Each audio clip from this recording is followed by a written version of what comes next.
I saw Shelby Oaks, and I know what J.J. Abrams and Chris Stuckman have in common. I'll tell you why up next at Mark at the Movies. So I had an opportunity to see Shelby Oaks, Chris Stuckman, the YouTube sensation movie critic, his feature debut today, and I have huge mixed feelings about it. Actually, you know what? I don't. I will give you what's good about it first. It is a great idea, and it is the first 50% of the movie. The first act and part of the second act are an A. An A. So it's kind of like J.J. Abrams. You remember J.J. Abrams? Movie director sensation, and he would have that mystery box. You need to be really, really good at the mystery box. Well, Chris Stuckman does an incredible job of setting up this premise. Where is Riley? This abandoned town, Shelby Oaks, and it's a 2008 YouTube channel, this paranormal channel, and the whole crew disappears. And, I'll tell you, the found footage stuff is overused, but I'll tell you, Chris Stuckman does a really good job. The first 20 minutes, the denouement, or the prologue, not the denouement, the prologue of the film. It's long. It's 20 minutes or so long before you even hit the title card.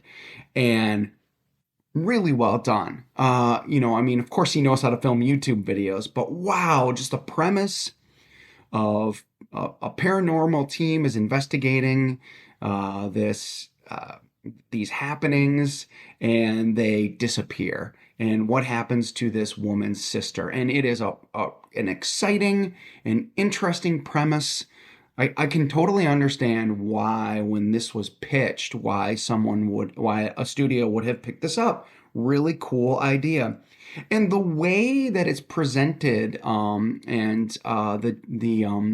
the video portions when you have online people commenting, and the way that YouTube was looked at back in 2008, really well done. And even the beginning of when you get the title card and then you get the setup and the premise.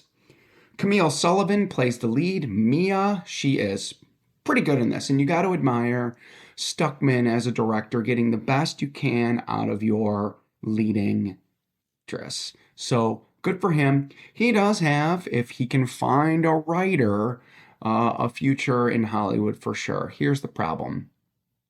The third act went off the rails as hard as any film that I've seen, certainly this year, maybe in several years. There are huge, huge problems with the third act in this film. Primarily, the horror tropes.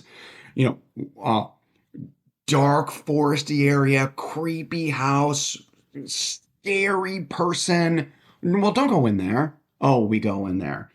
Blood splattered all over the walls. Well, get out. No, we're going to stick around and stay a while. Person goes upstairs. Well, run. Get out of there. Nope, we're going to go up the stairs. And for those of you that have seen the film, the photo album.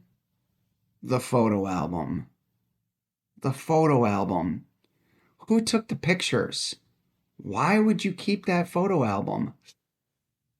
So, lots of plot holes. And it got to the point where it does intentionally, the intentional part of flying off the rails, the horror piece of it, it became comical. Not that it wasn't done well as far as the cinematic piece. Cinematography, the effects, whatever you have were fine. It just was laughable. The way that they got there, script-wise, Chris, get a script writer. Do someone else's material.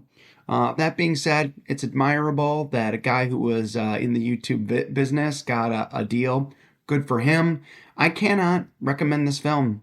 The third act is so bad. I'm sorry, it's bad.